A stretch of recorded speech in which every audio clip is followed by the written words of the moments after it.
Hello, everybody. Welcome to another VueJS Athens Meetup. Today is a special meetup because we have two exceptional people, two wonderful guest speakers, Lindsay and Ben.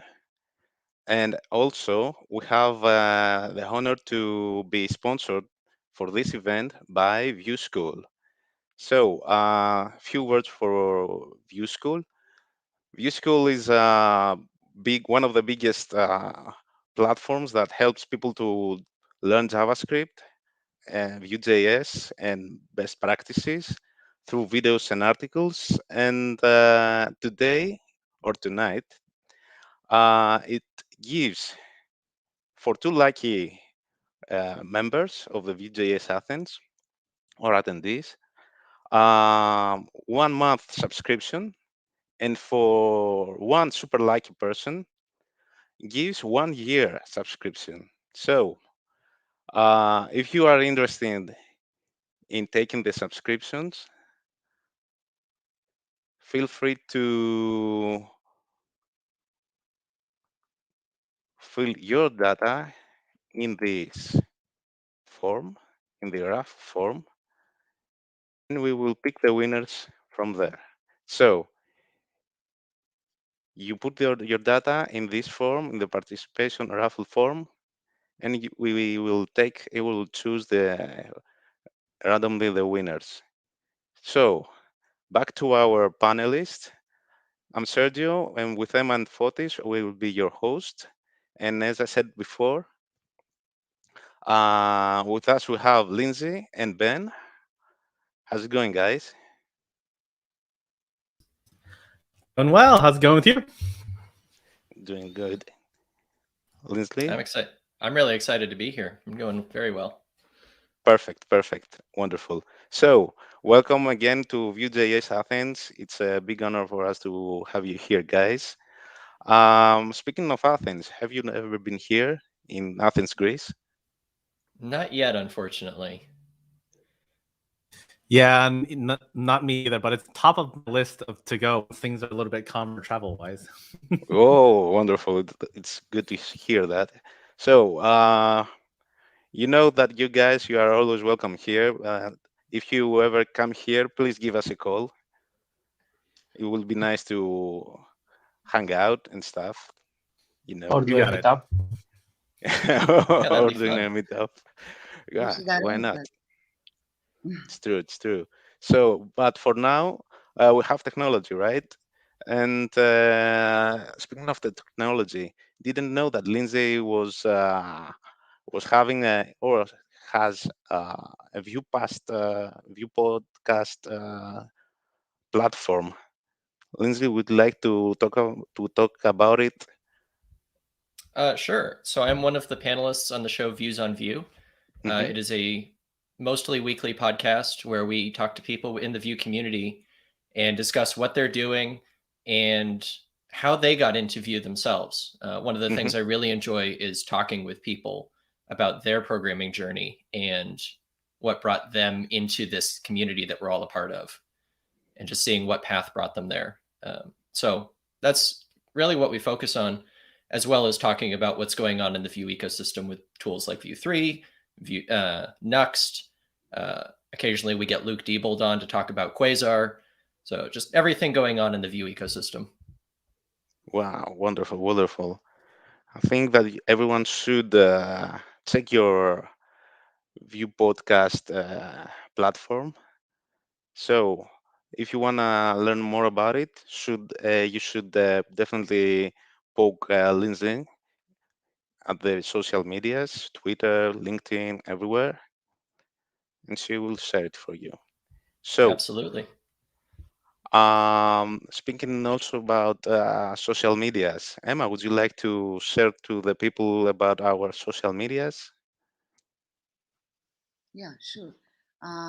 Okay, so just a quick, a brief list of our communication platforms is the LinkedIn page we have where you can reach us, and it's more we more actively post their announcements regarding the community and stuff. And also you can find us on Twitter, where we usually do post there too. Facebook is a bit more inactive, but we do have an account there.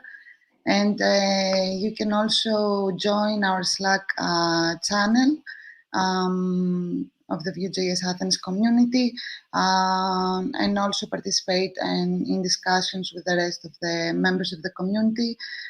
We also hold on that Slack channel a channel for job openings. So if you are interested in posting some opening that maybe your company is interested into, or you are aware of, you can share it. You can share it with us, and I think that is it. And of course, through our account on the Meetup platform on meetup.com, you will, if you join the group, you will be receiving all the announcements for our community and the events we schedule. And I think that is all about our communication channels. Also, I would like to comment that if anyone would like to participate as a speaker as well and is interested in reaching us, you can feel free to do so. We would like to also be able to share this experience with members of the community, so don't hesitate. It's not a big thing at all. We just share our knowledge and our interest in VueJS, so don't be hesitated if you're interested too. So that is all. Thank you. Wonderful, wonderful. Thank you, Emma. So let's get started, okay? Starting with Ben. Have you ever used Composition API? Personally, and I haven't used it as much as I wanted to, but we have Ben here in order to convince us why we should go with Composition API and Vue 3. So, Ben, you have our attention. All right, then. Let's get started. Go ahead and share my screen. Then, let's see. All right. Yeah, you know what? This should be fine. Let me drag this over. All right. Can everyone see my screen? Audio, video coming in okay? Actually, I can't see the chat. Let me see. Okay, all good. Okay, now I see the chat. Excellent.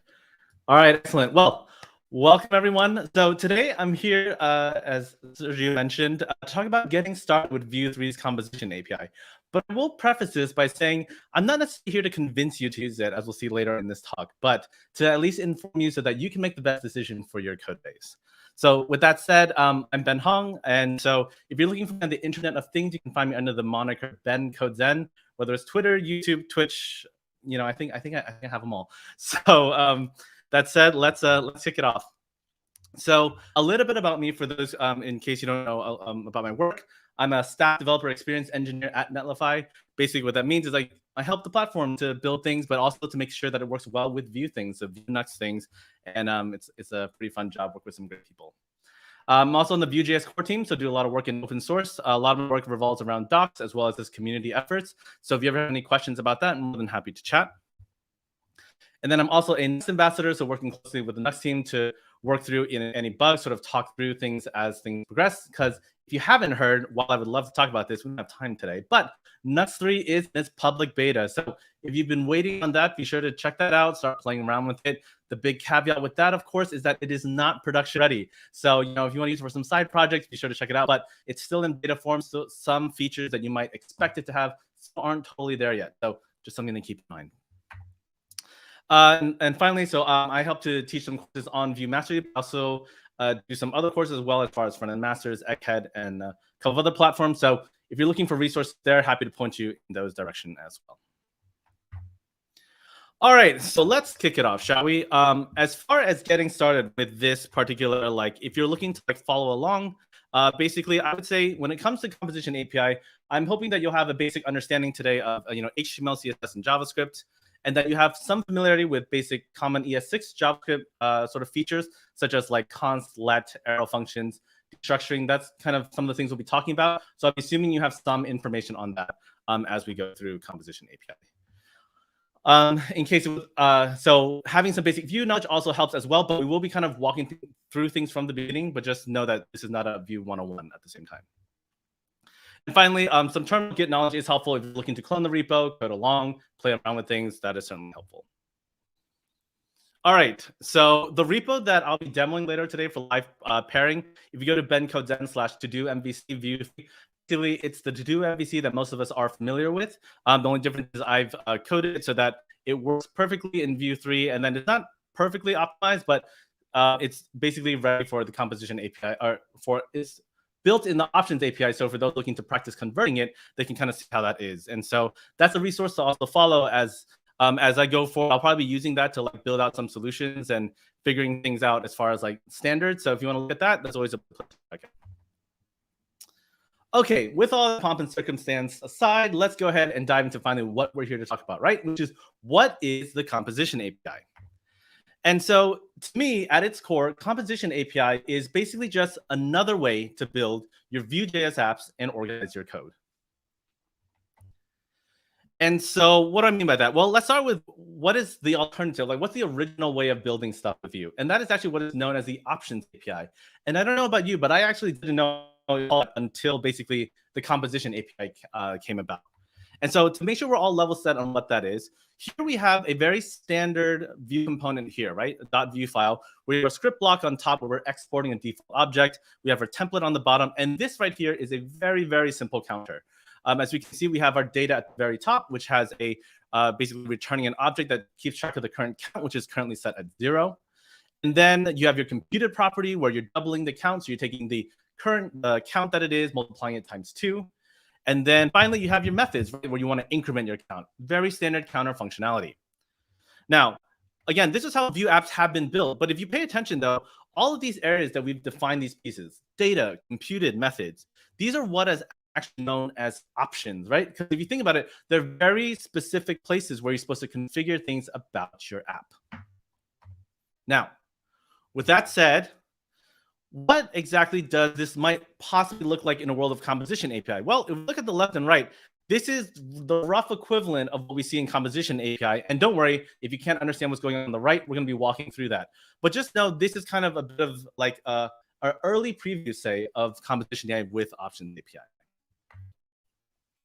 So the first thing first, which I got to put in a huge disclaimer, is that the composition API does not replace the options API. There was a lot of misnomer about this earlier on, especially around Vue 3's release, but options API is here to stay. And so, you know, whatever you're hearing from other people, that kind of thing, just know that from Evan, from the team, the message has, we are trying to make that very consistent with everyone, is that if you like options, just stick with options. You don't have to use composition API, nor do you have to be afraid that options API is going away. So big disclaimer, because it's one of those things we're still fighting with to this day. Because here's the thing, right? When it comes to basic trade-offs between composition and options API, here's some things I kind of want to point out. Is that earlier we saw that the composition API in the form that I showed you earlier is a bit more verbose and there's less structure, right? Because again, we'll go into the details of it, but composition API at a high level goes the opposite direction, where options API says, here exactly is where you need to define everything. Composition API says, let's be flexible. You can do whatever you want. But I think we all know as developers that when you can do whatever you want, well, this means that you're now responsible for how things are architected and making sure that you don't accidentally design your own anti-patterns and that kind of thing. And as a result, sometimes there are larger learning curves and that kind of thing. So again, trade-offs, right? It's not good nor bad, just trade-offs. And so the other thing that when it comes with the composition API is that more JavaScript knowledge is needed, which we're going to see later on. But with options API, one of the things that I found that rather elegant about it is once someone used like the options API, they had some assumptions they could basically always follow along and be rather contribute to the code base. And so the example I always like to give with this is I taught a workshop where it was a half-day workshop for Vue 101, and a designer who hadn't coded for like 5 years had actually decided to join, but she had told me, like, she was like, I'm a little nervous because I really haven't coded years, let alone like doing a lot of heavy JavaScript, that stuff. Like mostly it was HTML, CSS. I'm not sure I can keep up with this framework and what you're teaching.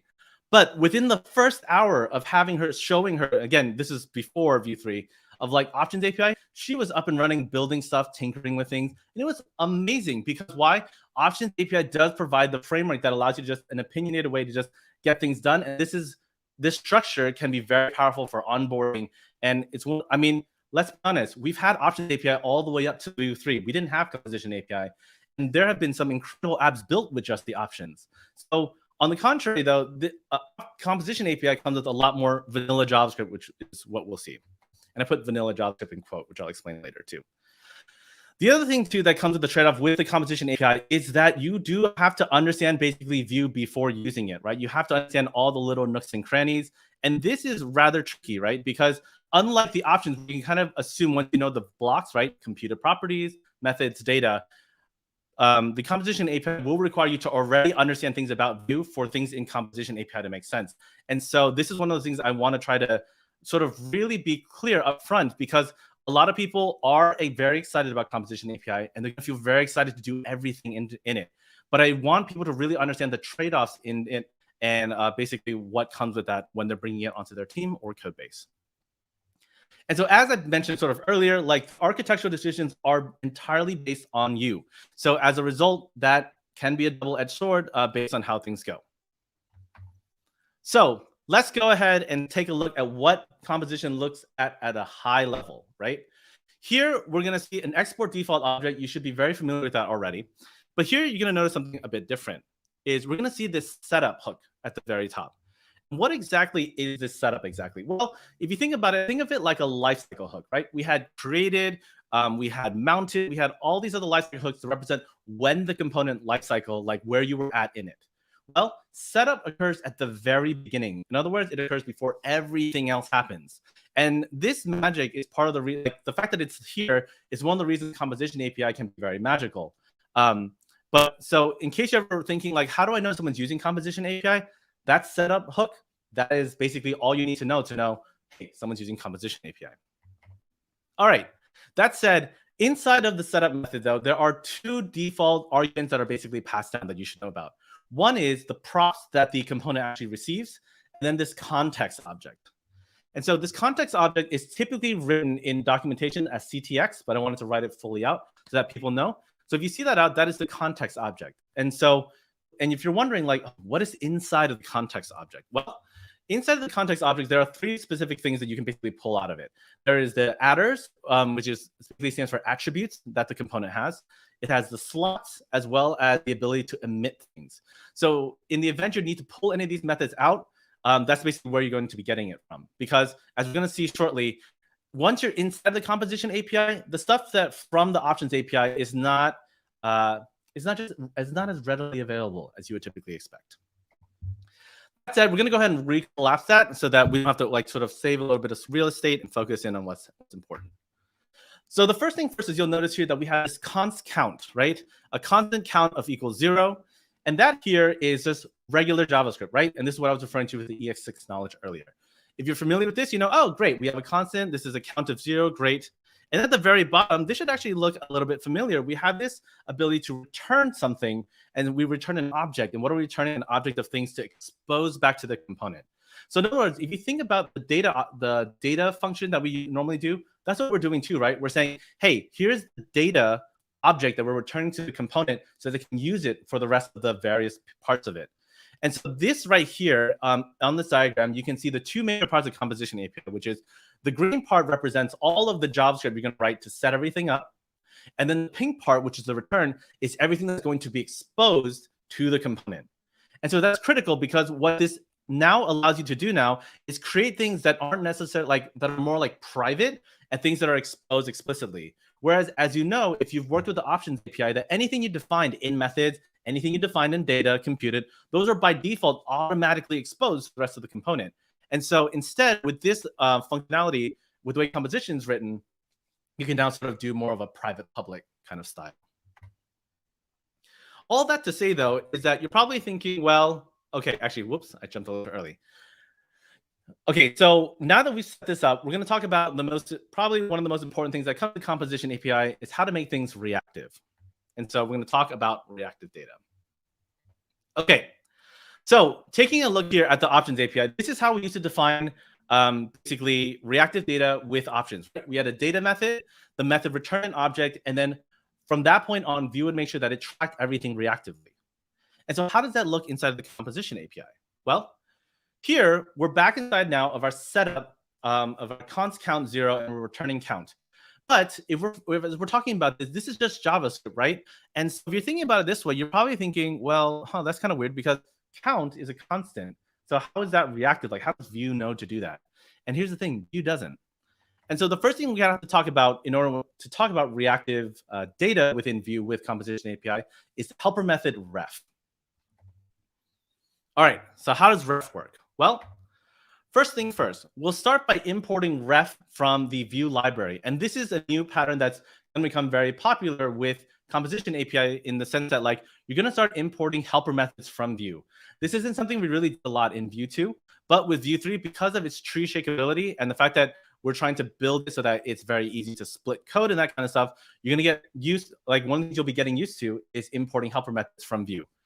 And so here now that we've imported ref, all we need to do is we need to wrap the value that we want to make reactive inside of that ref helper method. So in other words, think of ref as a reactive reference, right? And that's how you can tell JavaScript that this is going to be basically a reactive reference that Vue is going to keep track of. There's going to be reactivity attached to it. And so that's what I was talking about as far as understanding Vue, because if you don't understand really reactivity to begin with and how things are being tracked, like the idea that you also have to then import a ref and that kind of stuff to like attach all this stuff, that's knowledge that needs to be learned for this to make any sense. But now though, now that we have the reactive reference, this works basically. And ref can wrap basically around any data type that you're used to with JavaScript, whether it's strings, booleans, objects, arrays, like it works. And so inside of the setup method now that we have this ref, believe it or not, that's all it takes to make the variable now a reactive reference. Now, here's the thing, though. You're probably thinking, well, all right, now that I have the count, I want to increment the count. How do I do that? Well, I told you before that in composition API, everything at the top is basically a block of JavaScript that you can write normal JavaScript in. And so what would you do? Well, you would define the method like you normally would. Const increment count equals an arrow function here, as we can see. And inside of this arrow function, what are we going to do? Well, if we were to do this based on normal JavaScript, you'd probably say, well, count plus equal 1, right? That's how I'll increment. But for any of us who've been done JavaScript long enough, you'll know, well, wait a second, const is a constant. Or sorry, count is a constant. And so if count's a constant, you can't increment like that. JavaScript's going to yell at you, and you'd be right. And so, okay, that doesn't work. And so if I don't illustrate this, but let is not a good example either. And so the other thing too, if you're coming from composition API, from options API, is you may be thinking, well, what if I do this.count? That's what I used to do. But here's the thing though, you have to remember that one of the reasons the options API works really well is that the this context had a lot of magic in it. On the other hand, the this word had a lot of magic in it. So this was one of the problems as far as when it came to like doing TypeScript and that kind of stuff. And so the this context often refers to the entire component instance. But since we're inside of this sort of blank slate of JavaScript inside the setup method, what I'm trying to tell you here is that the this context doesn't exist in the way you think it does, or at least you are used to inside the options, right? Everything's a blank slate. And more importantly, anyone who knows JavaScript knows that the arrow function actually resets the this context. That's one of the reasons why when you define methods in your options, you don't actually, or not methods, computed properties, you don't actually use the arrow method because it resets the this context. Anyways, long story short, this does not work. Okay, so, well, if this doesn't work, then what the heck? Like, what are we going to do? Well, since that doesn't work either, this doesn't work either, what do? Well, the thing about reactive references in Vue is that what you got to do is you actually got to unpack them. In other words, they are using JavaScript proxies underneath. So if you want to learn about how all that works, you're more than welcome to read up on it. But sufficely to say is that Vue does a lot of abstractions for you to make it reactive. But as a result, we need to actually manually unpack the value. So this is why you can see count.value. Then you can do plus equal 1. And once you do that, that is what allows everything to work exactly as you would expect.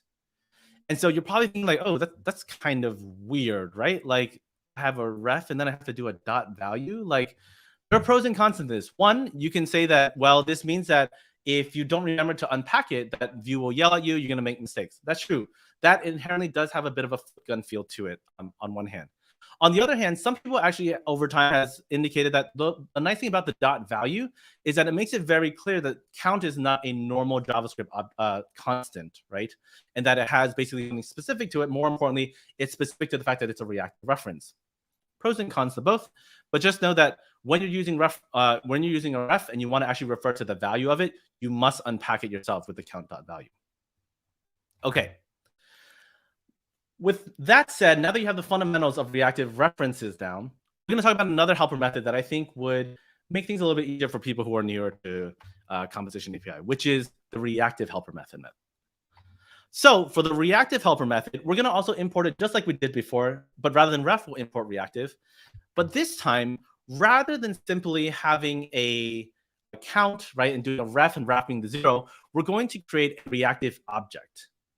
And so this is actually going to sound probably familiar to what we're already used to with data, in fact. So here we're creating a const of state, and state will be a reactive object. You see the object that I pass inside of it. And inside of this, so we're going to go ahead and expose that state right here inside of the object.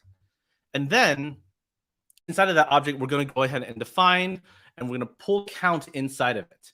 And by doing so, we've now created a reactive object, and then everything inside of it is, as you would expect, will be reactive.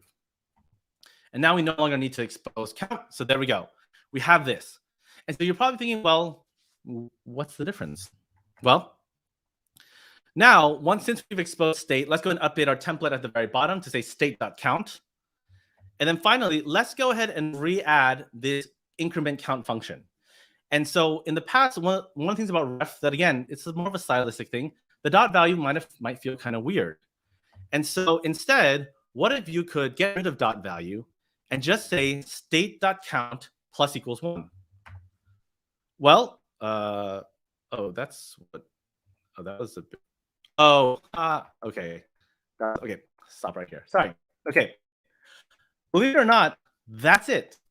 One of the nice things about the reactive object is that it has another additional level of abstraction where it says, hey, what we're going to be able to do is we're going to automatically unpack our references so that when you say state.count, you don't have to say state.count.value and then plus equals 1. And one of the reasons I really like this is because this feels to me a lot more natural for those who are coming from the options API. Because now you don't have to think about unpacking things, dot value, things just work as you would expect. Now, here's the thing though. Eventually with your object, you're probably thinking like, well, I don't really like the fact that I have to preface everything with state, right? Because it'll be state.count, state.length, state.whatever. And so how can I go ahead and break that up so that I only have to refer to count itself? And so the other piece that I have to introduce you to is this idea of 2refs. And so what is 2refs? Well, 2refs is another helper method from Vue that's going to allow us to do something that, well, you'll see why I introduced the concepts the way I did. First thing first, our problem here is we're trying to get rid of this state. We just want to refer to count itself to clean things up a bit.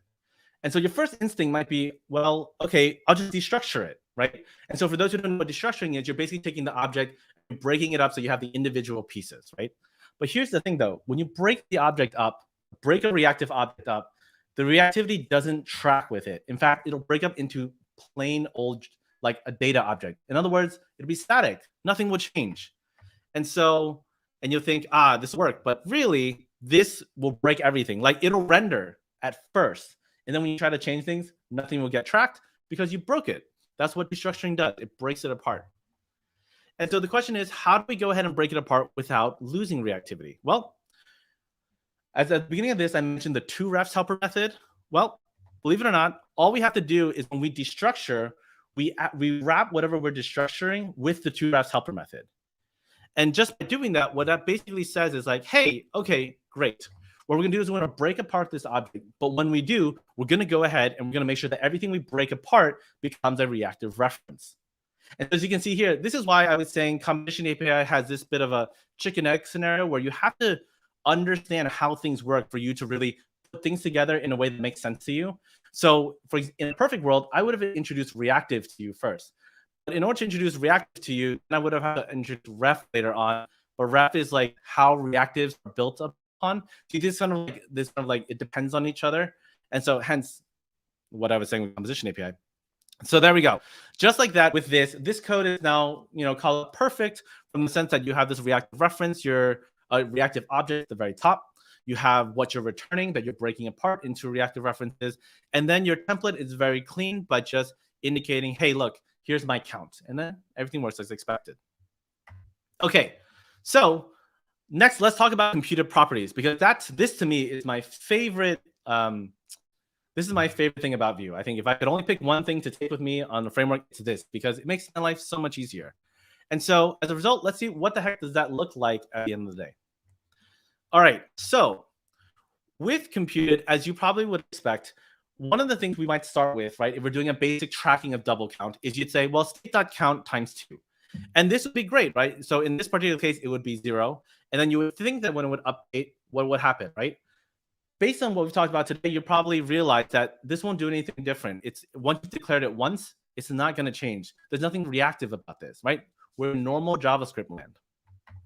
Well, let's go ahead and expose that as well. I forgot to mention that. Okay, so this here is being referenced down here, right? So now we know where everything's being exposed. And so since this doesn't work, the question is, how do we fix this? As you probably would expect, we talked about helper methods left and right.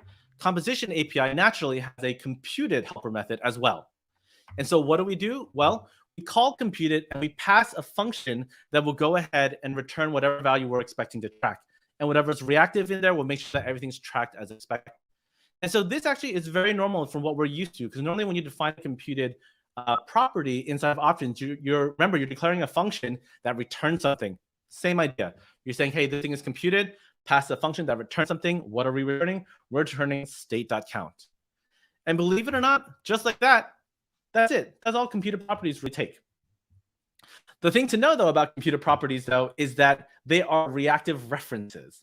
In other words, that if you try to refer to double count later on and you want to refer to it somehow and build another computed off of it, it's going to be double count value. And so you see how there's all these hidden things that you kind of have to know about for certain things to work. This is where it gets a little bit complicated. Granted, once you're familiar with it and you've learned it, a lot of people really love it. But just know that this is an actual trade-off as far as the learning barrier, as far as obstacles, as far as people being able to access and understand a code base. Okay, here's the other thing too. Actually, let me do that animation one more time. The cool thing about the reactive object that I really like is that you can group it in with other things. So you don't have to just put the count and basic things. You can group your state in a way that references itself. So you can see your double count now lives as part of state. And this is really cool because this is where you start to see some of the flexibility of the composition API. Because in the past, when you had your data option, you would have to say, okay, these are the data properties, and I have to do 1, 2, 3, and then here are my computed properties. I have to do 4, 5, 6. But here's the thing: what if 6 really meant to go with 2, or 5 should have been with 1 and 3? There's no easy way to group that in Options API, and that was one of its downsides as a result of being opinionated in how you organize your code. But in something like Composition API now you can choose. You have choice, because now we can have a reactive object called, let's say, count state that retracts the count, a computed property for double count.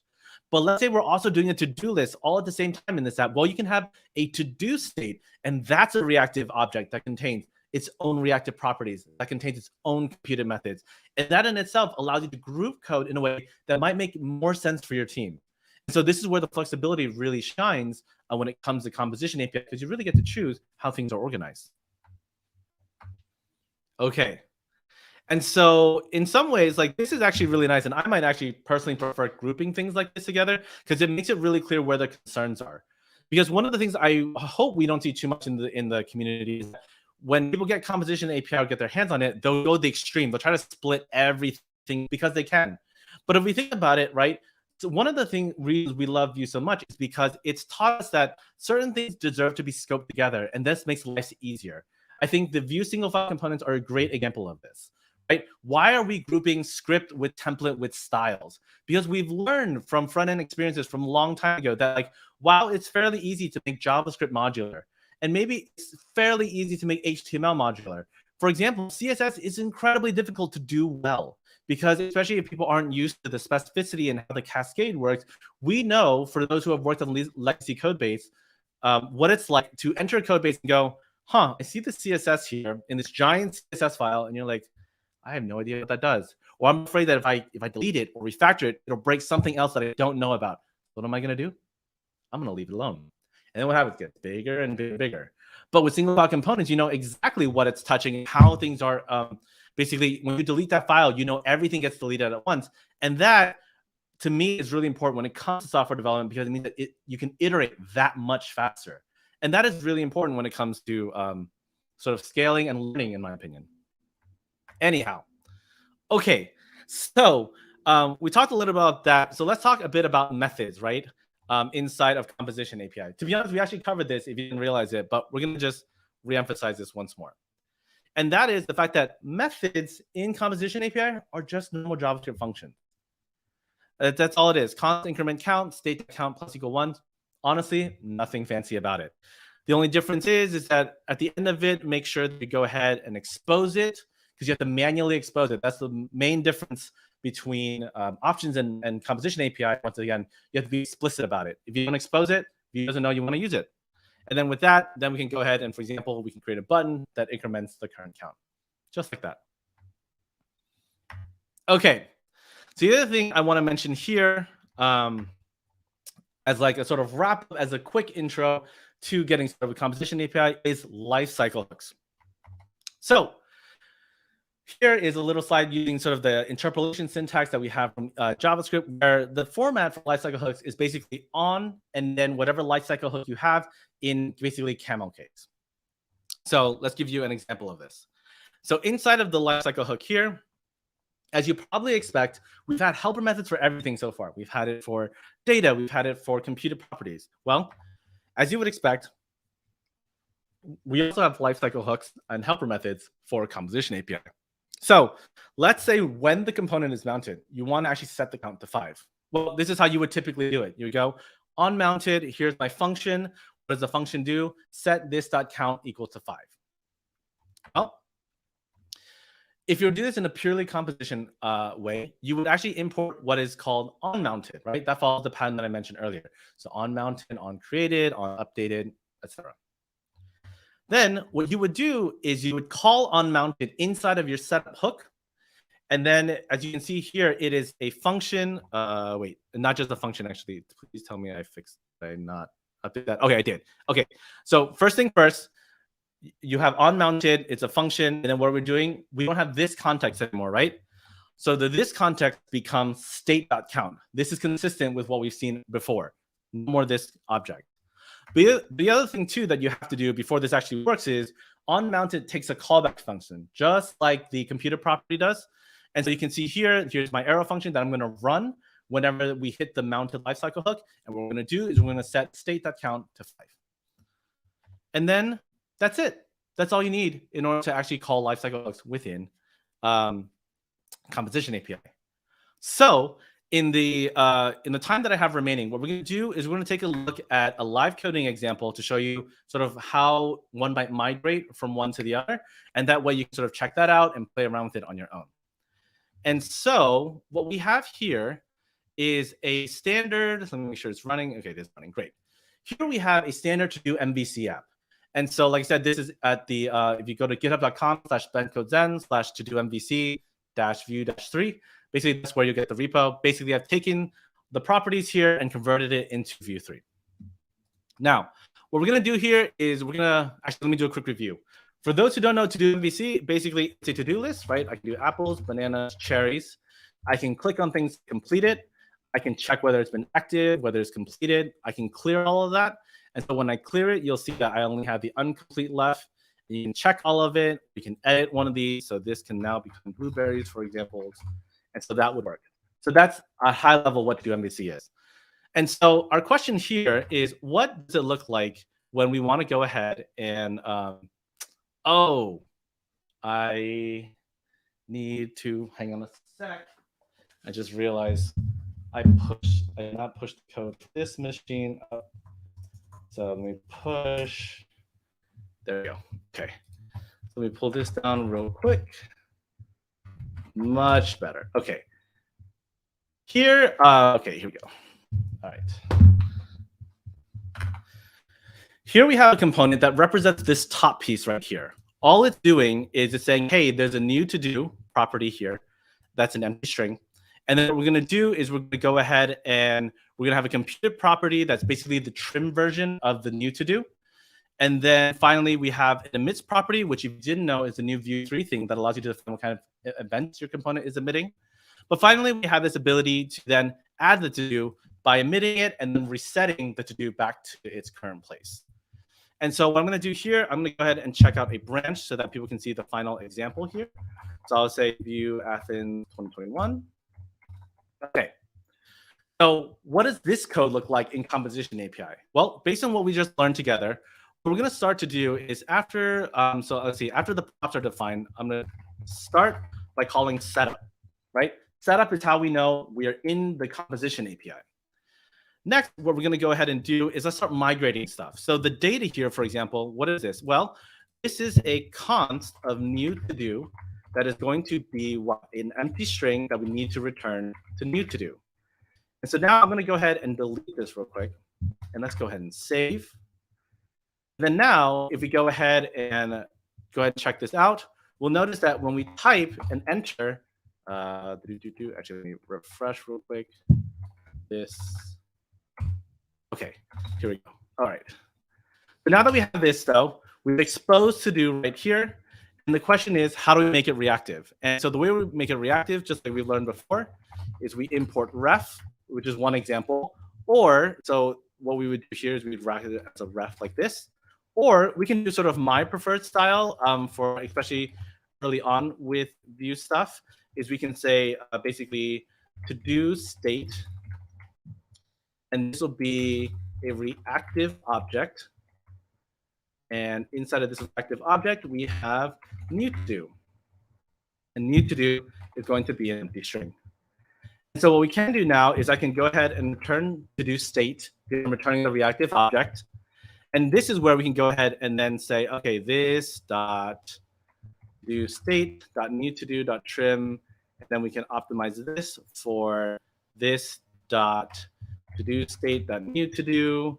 And finally, down here, we have our model, which is to do state dot new to do. We can save that. Then we take a look here. Everything still works as expected. We haven't done anything too complicated yet. So then let's go ahead and keep this up.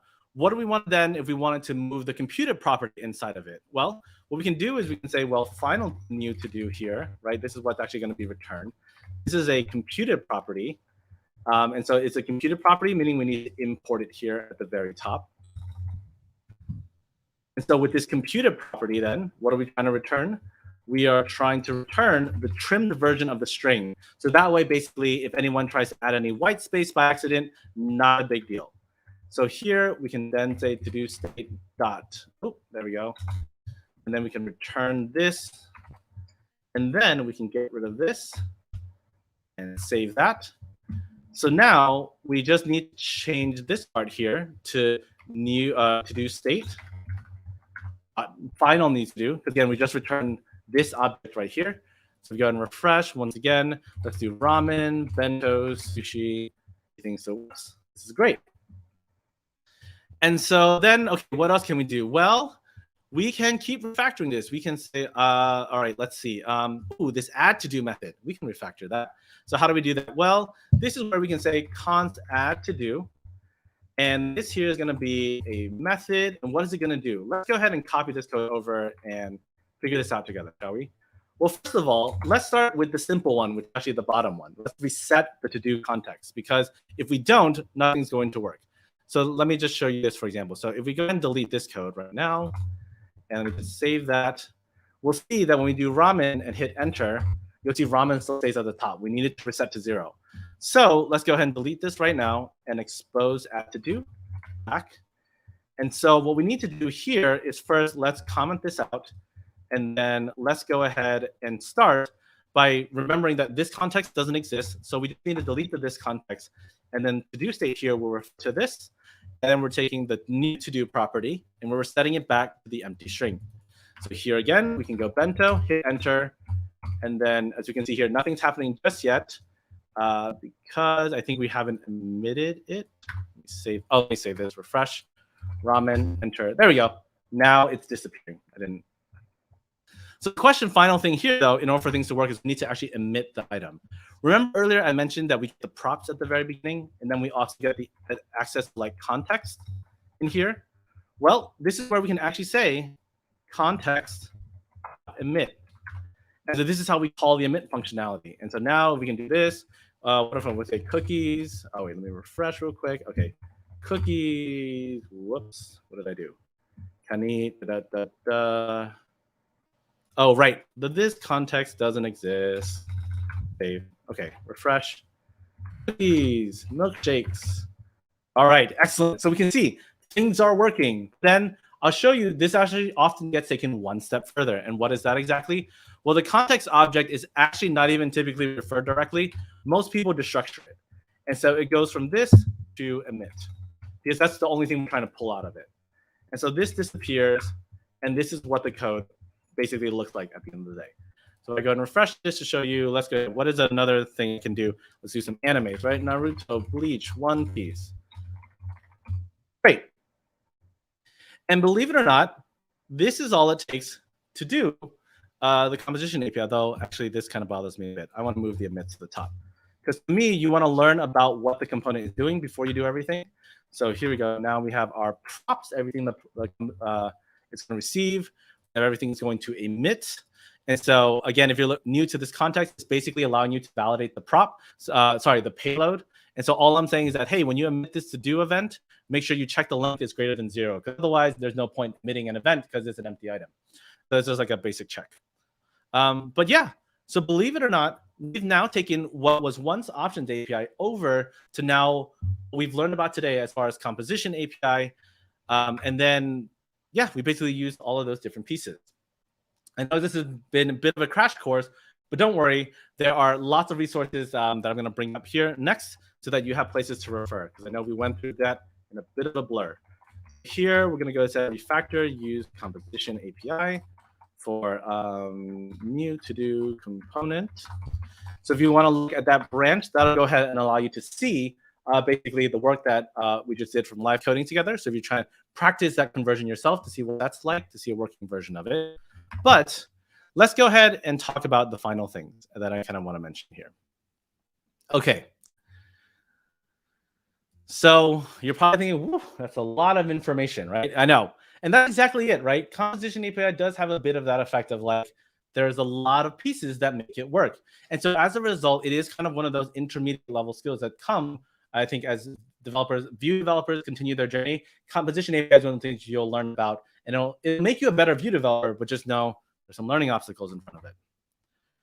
Okay, first thing first, if it hasn't been clear from the beginning, is that you may be tempted to rewrite your entire app in Composition API, especially if you're thinking about migrating from Vue 2 to Vue 3. And I'm here to tell you, please don't. And the reason I say this is because, once again, Composition API is an alternative. It solves a very specific problem when it comes to flexibility, but it doesn't inherently make your code better. Just because you use Composition API does not make your Vue app better than options, right? What it does do is allow you flexibility and ability to make specific decisions regarding how your code might be reused, how it might be modularized. And so what I stress to people when they're about to apply Composition API to their production code base is, why are you doing it, right? Are you solving a problem that you have? Are you doing it for the sake of practice? If you're doing it for the sake of practice, there's plenty of fun side projects you can work on to practice those things. But if you're doing it just for the sake of practice, that to me, that's kind of less of an argument for that. Because here's the thing, right? While the Composition API is an incredibly powerful technique to have and understand, at the end of the day, the key thing that I can't stress beyond all things is that all code is compromised, right? As I mentioned before, I'm not saying options API is perfect, but most importantly, I'm emphasizing, because Composition API is the new shiny thing, Composition API isn't perfect either. And so as we're growing as developers, the key thing I want you to stress, like to understand here, is that knowing those trade-offs and when to use one over the other is what makes us better developers. It's not because we use Composition API that it makes us better developers, but we understand what we're doing with it and the problems we're solving. And that way, if we approach our learning and our growth this way, I think as a community, we'll be able to make strides forward, and we'll become less attached to like, well, I use composition and you only use options. Like, I don't think we need that kind of superiority thing. We're always looking to learn and figure out how we can solve problems in an effective way.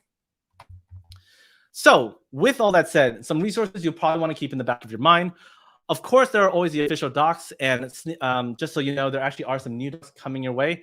I believe we're hoping to have them by the holidays, but be sure to check out the docs. It's a great resource that we spend a lot of time and effort on because we believe Vue should be an approachable framework to people regardless of their background. So if you're new to coding or if you don't have, like, you can afford lessons and that kind of stuff, like, we think everyone should be able to get started for free with a great resource. So that's why the docs are always there. Totally, please be sure to check them out.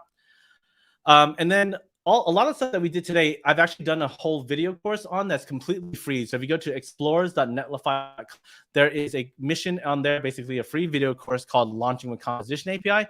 It goes over a lot of what I went over today, but there's also some exercises in there so that if you want to practice a sort of like Among Us style app where you're building games and refactoring like little like games to play, then that is totally the course for you. Again, 100% free. Check it out if you want to get some practice with the Composition API. Finally, so there's always my personal website, www.benkozen.io. You'll find all the various things that I do there as far as like Twitch, Twitter, YouTube. Try to add all my resources there. So if you ever want to come join me on a live stream, ask some questions about Vue, I usually do that on Tuesdays with Build with Ben. And so if you miss anything, there's on YouTube. So lots of things there, but I'm very, very available. So if people ever have any questions and want to, reach out to me, I'm happy to help however I can, or at least point you in the right direction.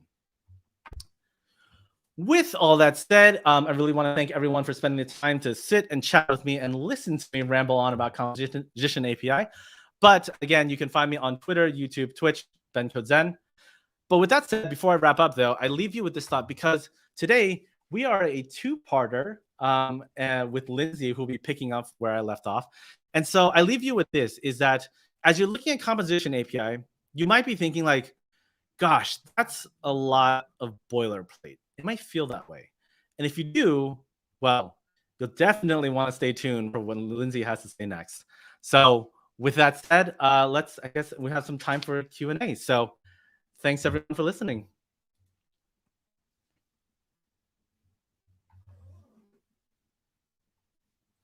Oh, did I lose my sound? Whoa, Ben, that was an amazing talk. Really amazing. I really loved it. What up, you guys?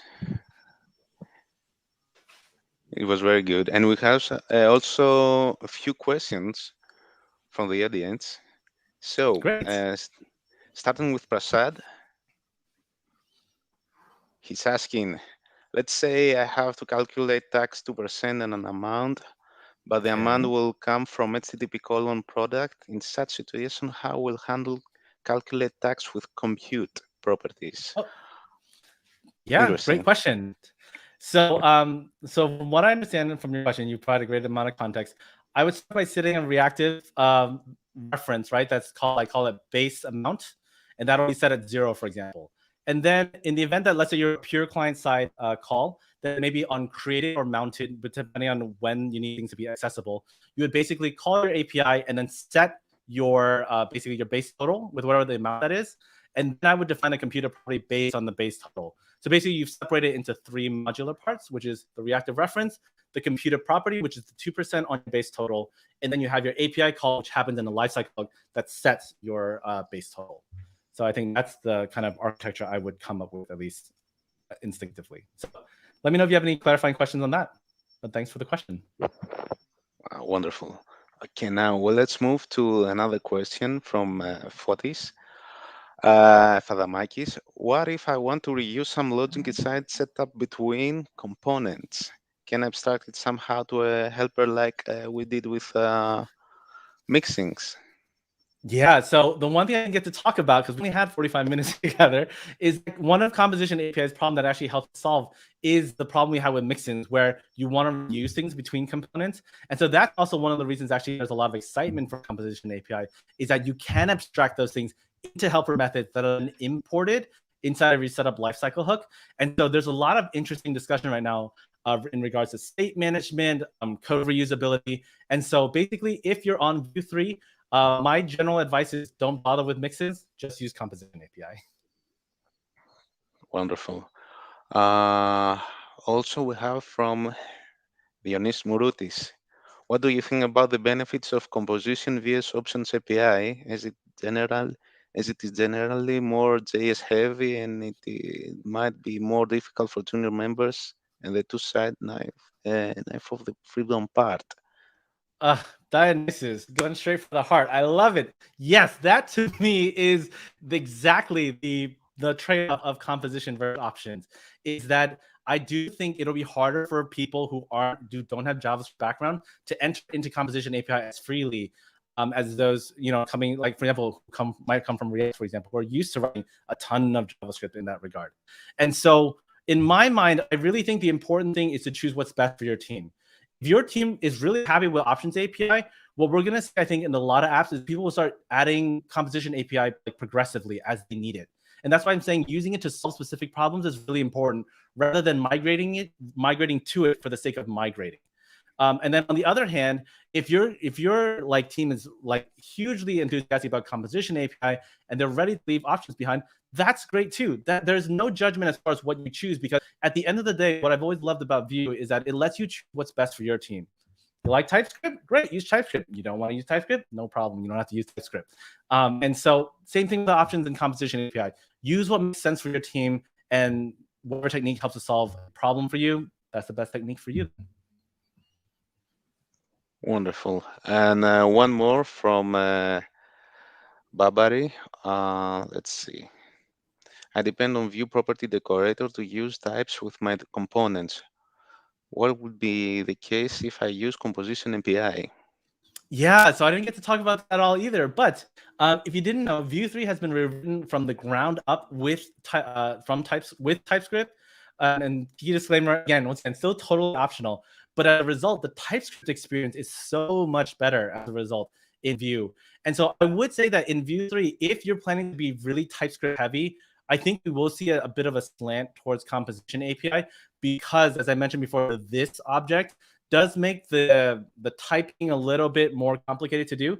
And so again, if you're really interested in TypeScript, I think composition API is going to be a breath of fresh air for you because again, it's going to feel like I was talking about writing normal JavaScript in there. You're going to be writing normal TypeScript. It'll just work. Again, I think there are definitely a lot more TypeScript resources coming out. So definitely check out Vue if you want to use types with your components. Nice. Thanks a lot, Ben. Thanks again for being here. It was great. Very great to have you here. Thanks for having me. Now, let's move to the next topic about script setup with Lindsay Wardell. Is script setup the future of Vue 3? Let's see what Lindsay Wardell has prepared for us. Yeah, we're definitely about to find out, aren't we? Great, you can see my screen. Here we go. So Ben was talking all about the composition API and introducing you to concepts like ref, reactive, computed, and all of the functionality that goes into making the composition API work. And in my talk, we're going to be focusing more on something that's newer in Vue even than the composition API, which is the script setup method of writing single file components. Before we get into that though, who am I? My name is Lindsay Wardell. I am a full stack engineer at NoRed Inc. NoRed Inc. is a platform for learning English and writing for middle and high schoolers. We don't write Vue, but we do write Elm. So if you're interested in functional programming in the Elm language, check us out. We are always hiring at noredinc.com/jobs. And as noted at the beginning of the meetup, I am one of the panelists on the podcast Views on Vue, where we talk with people about the Vue ecosystem. You can find me personally on any of the platforms I'm on at Lindsay K. Wardell. So Twitter, GitHub, and my personal website, lindsaykwardell.com. So let's dive in. What is script setup? Script setup, this is from the Vue docs. Script setup is a compile time syntactic sugar for using composition API inside of single file components. It is the recommended syntax if you are using both single file components and the composition API. So what does the syntactic sugar look like? What does that mean? Referring to the options API, we're very familiar with this type of syntax where we have our data values In this case, it's a name. We're returning an object. Computed, where we're generating a computed value based off of that name. And a method to submit the name, which in this case is just using console log. And as we saw during Ben's talk, we could take this options API syntax and convert it into composition API, where we are importing the ref and computed values from Vue. And then instead of having a giant object, we just have one key object or one key option, which is the setup, which contains name, is name present, and the function of submit name. And then, like Ben showed us, we're returning those values so that they're available in the template as part of the component. And that's great. This is really helping us move our code more together so that we're focusing on it by feature rather than function. Feels like things are more together. If we need to break things off into separate composable functions, then it's simpler to do that. We can reason more about our code as long as, like Ben said, we have that understanding of how the composition API works and what Vue is doing under the hood. Script setup takes this a step further. We can eliminate a good chunk of that boilerplate around our component. So here we've got the entire export default, we've got the setup function, and we're doing all of this and returning those values so that they're present in our component. With script setup, all we do is declare the values. So in the case of name, we're saying const name equals ref of name, empty string, is name present is a computed value, and we have our function. The only difference besides removing the boilerplate is that in our script tag, we have said script setup. That tells Vue that we're using this syntactic sugar. In essence, we're just writing the setup function in a standard component. So the same thing that we're doing here is being applied here. We're just not having to declare it ourselves. It's implicit in the fact that we said script setup. And the best part, we don't have to export anything. All of these values are available in our template just because we declared them inside of script setup. So if we need access to name in our template, we can just do that. If we want is name present, we can just do that. And so the code becomes simpler to read. You're not having to worry about this extra syntax, especially if you're using TypeScript, where you're not having to export a defined component. You're not having to return values. You're not having to even register components. We'll see that in the code demo. But one of the benefits of script setup is you don't have to register the components that you're importing into your component anymore. You just have access to them because script setup automatically makes them available. The runtime performance is also improved. The way that Vue is handling script setup is a faster engine. So rather than having to use the template, it's able to create render functions for us based off of script setup. And if you are using TypeScript, there's better TypeScript integration. To use TypeScript, it's the same way you would normally. Script setup, lang equals TS, and then you have improved IDE type performance. It's able to register with the TypeScript language server that much faster and give you the support that you need to write good TypeScript in your Vue applications. So that's it in a nutshell. But to really dig into this, I'd like to get into our code, our live coding. So it is coding time. And just like with Ben, we're going to be working off of Todo MVC. My code is going to look slightly different from Ben, but we did coordinate this to try and keep it in the same context. So let's switch over to that. Here is my to-do app. And we're going to talk, I can talk about script setup. So it works just like it should. We can see that there are no completed, one active. Now they're all gone. Great. And here is our code. So in our application here, we have a main app.vue. And we're going to get rid of some stuff here. So we've got our app.vue. And then we have header, to-do card, and footer. And, oh, wait, this is the wrong version. Pay no attention to that. There we go. So we've got header, to-do card, and footer. And then I am using TypeScript here. But for the most part, you don't have to think about it. I just wanted to show what TypeScript would look like inside of script and script setup. So script lang equals TS. And then in our setup function, we have our list of to-dos, which is in this case a ref. With TypeScript, I'm saying it's a ref of a list of to-dos. That's just so TypeScript knows this should always contain a to-do. I won't accidentally put the wrong data type in there. And then I'm using the router So use route. And then we just have, this is still wrong. What is going on here? I am sorry.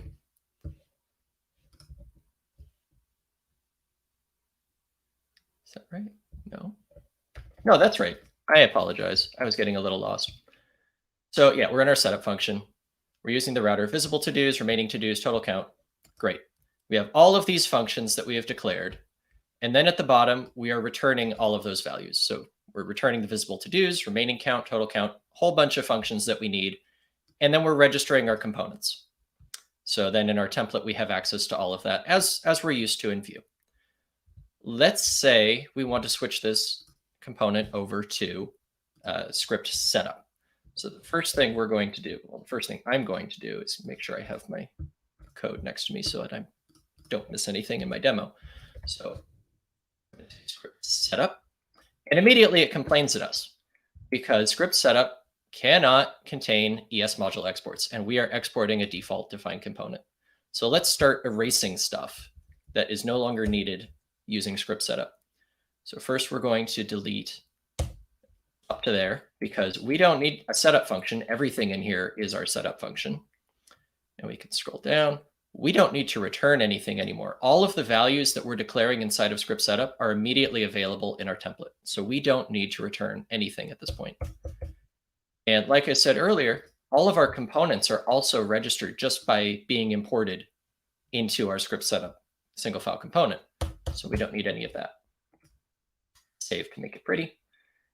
And hooray, we also don't need define component because we are not returning an object at this point. So at this point, what have we done? We took all of the contents of our setup function and put it at the root of our script block. We are not returning anything, and we're not having to register components. But at this point, everything works. Hooray. So that's step one. We have migrated that, and that's really the essence of what script setup lets us do. We don't have to worry about the extra boilerplate. We're not exporting an object.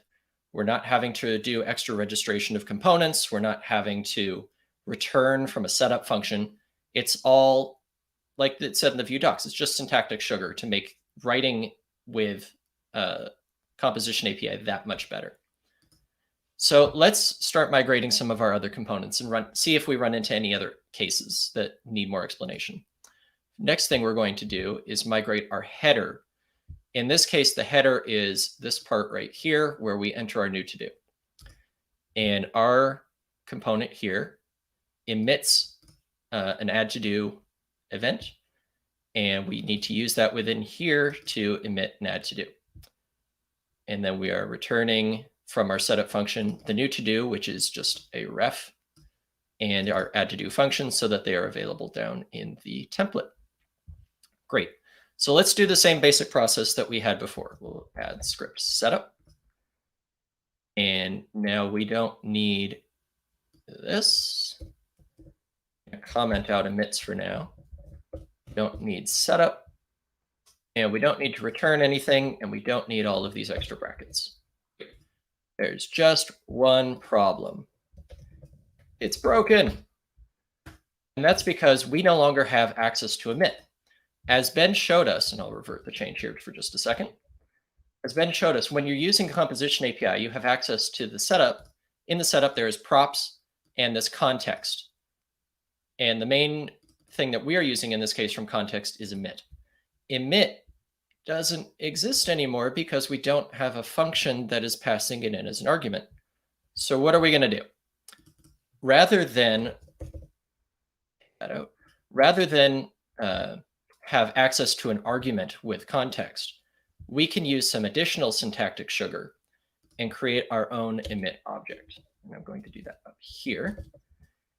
So const emit equals define emits. In this case, our define emits is add to do. So what this does here, define emits, it takes the exact same kinds of arguments that you would pass into the emit option in the options API. So in this case, I'm just passing in an array with a string. And it registers what this component should be emitting. In this case, just add to do. We then save that on this constant here, emit, so that we have access to the function that actually triggers the emit to the parent components. So rather than bringing that in on the context, we just create it ourselves using this syntactic sugar. Notice that we're not importing this function here, define emits. Vue is providing that to us without having to import anything. And that's part of the syntactic sugar of script setup. We don't need to, for example, do define emits. And actually, I've run into situations where the Vue compiler will shout at me if I do that. In this case, it's being friendly. But we don't need to worry about that at all. Define emits is just immediately available in our component. So we'll get rid of that now and refresh. It works again. Hooray. That is what it should be doing at this point. So that's how we handle emits using script setup. We do define emits with a function that's provided by Vue into this scope, so we don't have to import anything. Let's do the same thing for our footer. In this case, the footer component has these values here. So we are receiving as props the remaining count and the total count so that we can see, one item left and whether we should be saying clear completed. That's what our props are for. And then we have some functions, or sorry, we have one thing that we're emitting, clear completed to-dos, which is that click here. We also have 3 navigation events, which because they don't emit and they don't receive props, we don't need to worry about those. They just exist. So let's do the exact same thing we did before, script setup. And we don't need this anymore. And we don't need this anymore. Now, what are we going to do about emits? We already learned this one. So we can do const emit equals define emits. They're completed to-dos. It helps if I write it correctly. Don't need this anymore because we've already done it. And we can do the same thing with props. So in script setup, we also have access to const props equals define props. Define props takes the exact same type of object that we would use in the options API. So we can just copy paste that. And now we have both emit and props registered in our components. So if we click on clear completed, it works as expected. Add a new one, it works as expected. Now, because we are using the composition API here, and we've registered emit and props, we could use that down here in the template. However, just like before in Vue 2 and Vue 3 with just options API, we can access emit with $emit. So we don't actually need to use the emit that's up here. We can if you want to, but you don't have to. It's been declared on the component and everything is working fine. The same thing is true of props using composition API. So in this case, because we have declared our props are remaining count and total count, we can just access those in the template like we normally would in Vue 2 or Vue 3 with the options API. So we don't actually need this props object or this emit object, and we can just delete them. So at this point, we are just calling these functions define emits and define props so that those values are registered in the component, but we don't need to save them for use within our setup function. And as we can see, everything is still working. Hooray. Let's move on to something a little more complicated now, our to-do card. The to-do card has a lot more going on in it. So there's our template. We have a number of props. We have a number of emits. And there we go. So let's migrate this one now. Script setup, same thing we did before. Delete that. And I'm just going to do this as we go. Const props equals define props. And copy paste this. So the same code that we were using before is still valid. We just store it with define props instead of using the options API. Const emit equals define emits. same thing. We're just going to copy paste. And let's delete the call to setup because we're already in our setup function. And delete the extra brackets and the return. And there we go. Everything is working as expected. Great. Making sure I didn't miss anything in my steps here. Perfect. So we have now migrated all of our components into using script setup. And that's the basics of it. That'll get you through most of what you need to do if you're using the script setup method of writing Vue single file components. You can define props using define props and the same syntax you've been using.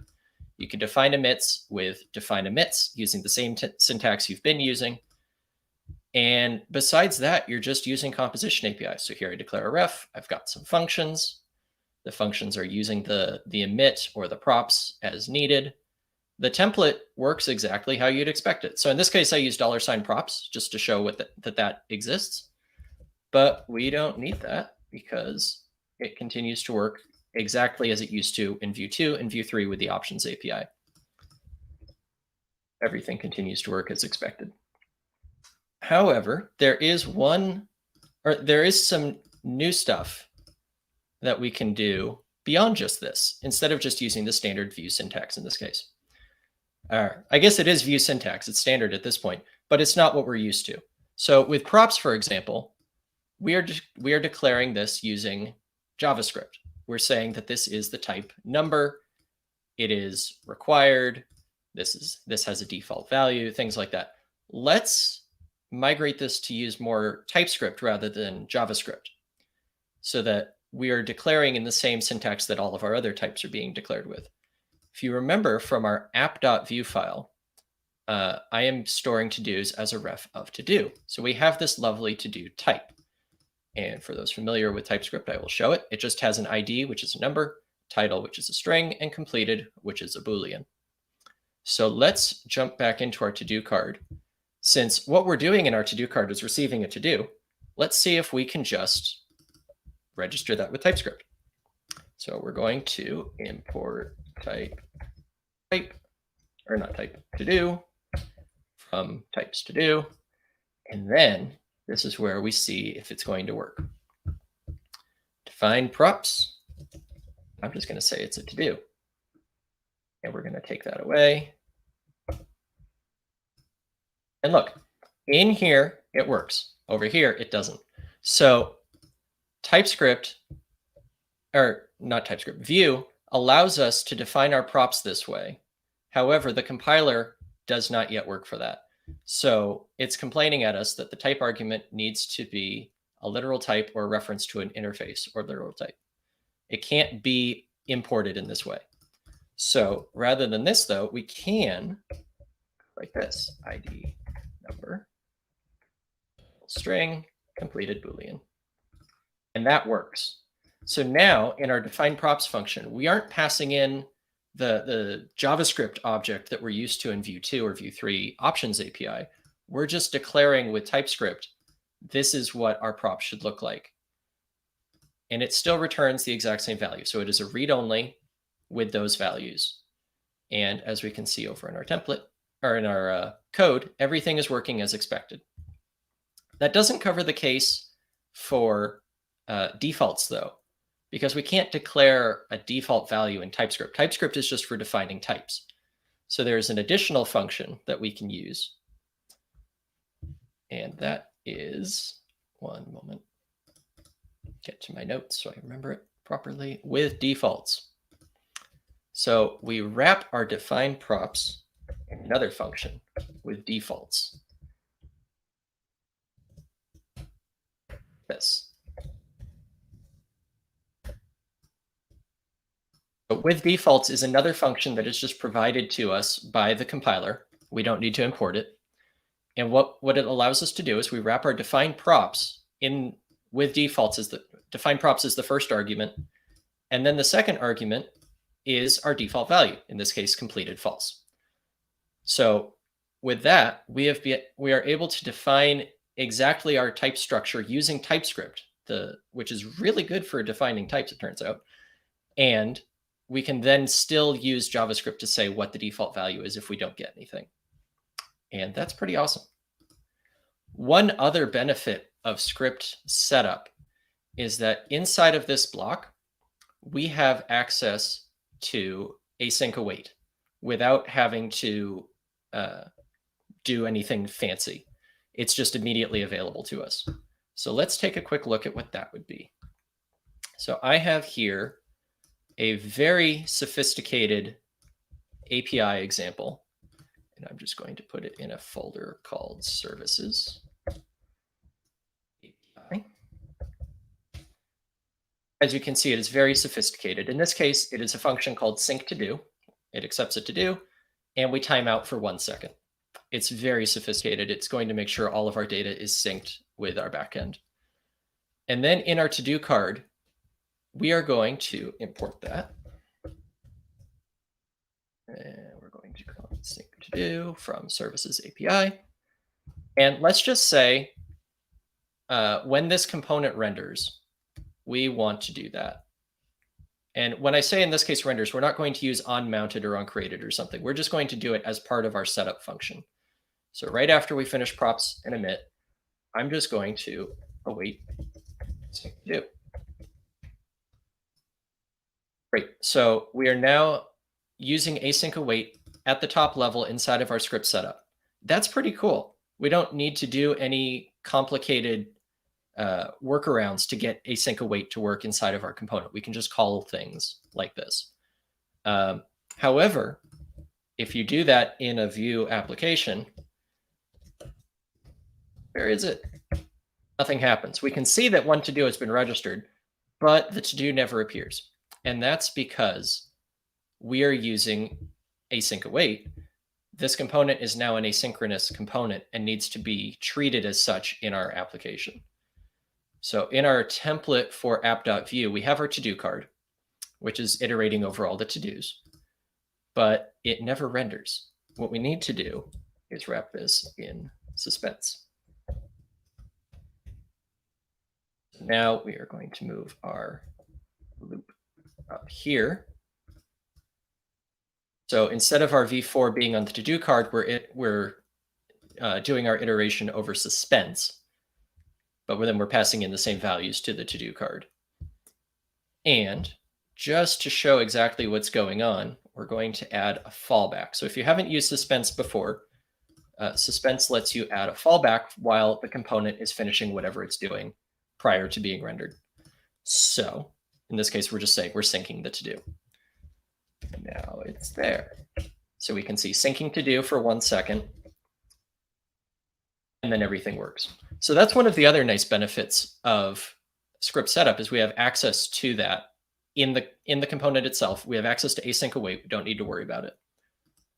One final piece to note about script setup.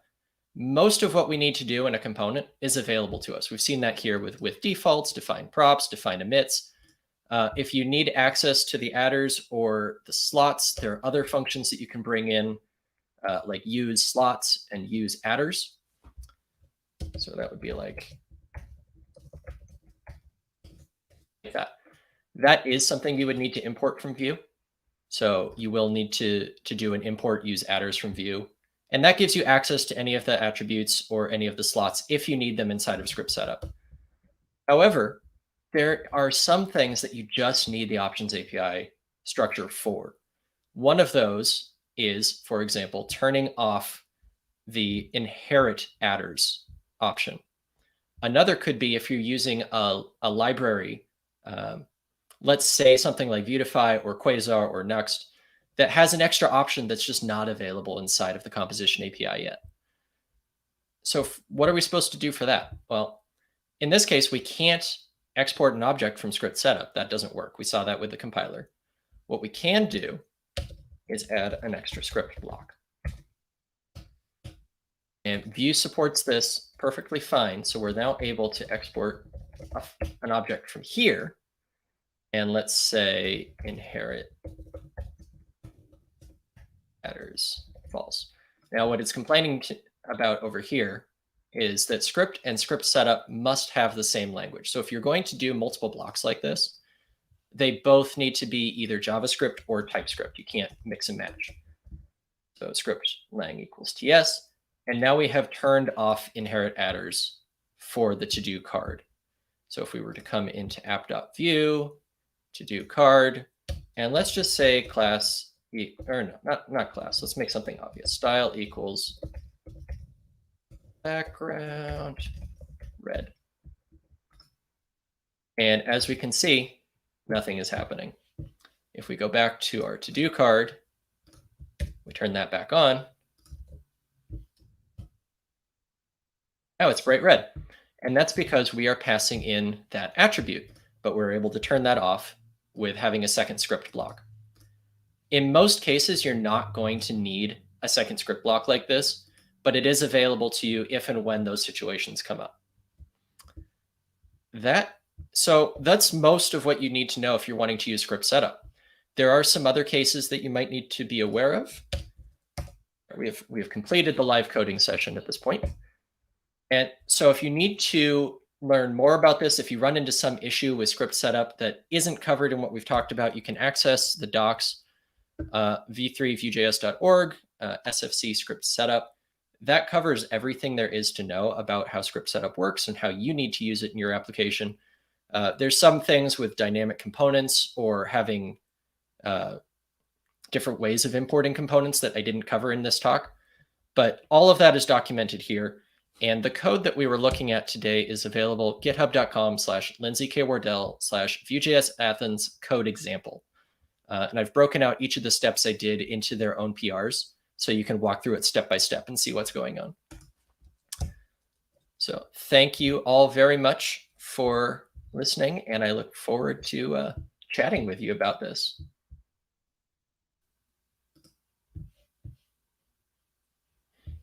Perfect. We love your talk. It was very interesting. And also we have a lot of questions in the comments area. So awesome. Let's start with Petros. So Petros is asking how to use the same common type among different component props. Assuming two or more components use the same subset of props, do you have to declare it every time in define props? Yes, if I'm understanding correctly, you would have to declare it every time using define props. Every component would need to register its prop separately. And like we saw, whether you're using TypeScript or JavaScript, it does need to be declared within the component itself. Wonderful. So I wanted to extend his question, to his question. Is it possible to use a type assertion with defined props? Or it's a no-no? I'm sorry, what do you mean by type assertion? If you could use the as keyword of TypeScript. Oh. Yeah. You know, I'm not sure. I have not tried that myself. Okay. I believe the docs say that it currently does not support any complex types. So that might fall under what it's referring to. Okay. For now, I would keep it as simple as possible if you're going to use the TypeScript. Cool. Perfect. So the next question we have from Efadamakis. He's asking, every importing component is available in a template. Can I lazy load some of them? Yes. So the same way that you can lazy load components currently using an import function, for example, you can still do that in script setup. The difference is you don't have to register them in the components option if you were using Options API. Cool, wonderful. So he's also asking, same for declare variables. Okay. Can I have private variables that are not automatically available in the template? So if I'm understanding correctly, yes, you are able. So all the variables that you declare in your script are private in the sense that they are only available in that component. They are not exposed publicly to other components. That said, they are available in the template if you did want to use them. Okay, perfect. There is an additional function I didn't go into. I believe it's called define expose. It's either define expose or define exposed. I can't remember which, but that lets you enable some properties to be publicly available outside of the component as well. Nice, wonderful. Thank you. So, thank you very much, Lindsay, for being here with us, for sharing knowledge about the script setup. I do believe that is the future of you. It is simplifying a lot of things, and yeah, we should embrace it. I agree. I will highlight what Ben said during his talk, though. If you do want to continue using the options API, that is still a perfectly valid and supported option inside of Vue.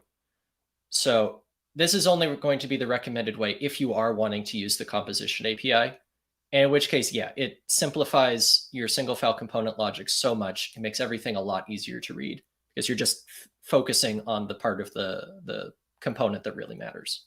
Yeah, it does. And you proved it. I was like this in front of my screen, and I was watching. Whoa, so many stuff is are being erasing. So thank you again so much for accepting our invitation and for being here.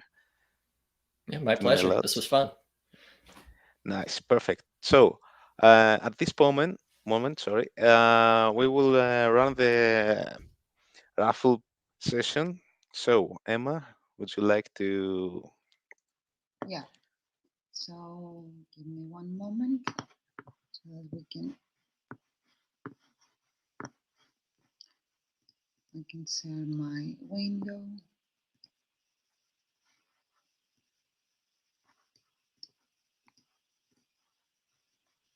So again, we are raffling 3 subscriptions from Vue School, 2 monthly subscriptions, and 1 month each, and 1 yearly subscription from Vue School. Yeah. Right. Right now, I'm downloading the responses. We have. Sorry, it's a bit laggy. Okay, so we do have 17 entries. Wonderful. 16, sorry. That was a test entry, the 17th one for me, so it's 16. Okay. So we do have this tool that we're going to upload the entries, and we should try for each item to find the winner.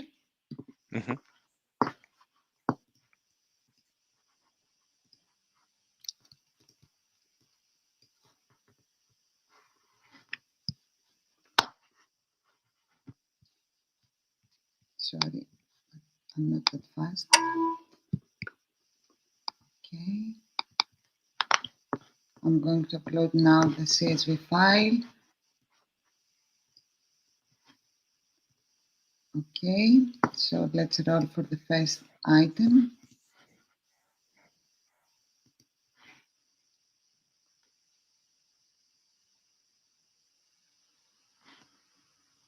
So it's Neshu done. Right. Well done, Neshu done. 1 month subscription, and let's go for the next one.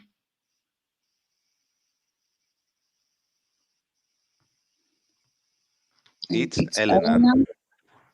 Perfect. Well done. One for the year the 1 year subscription.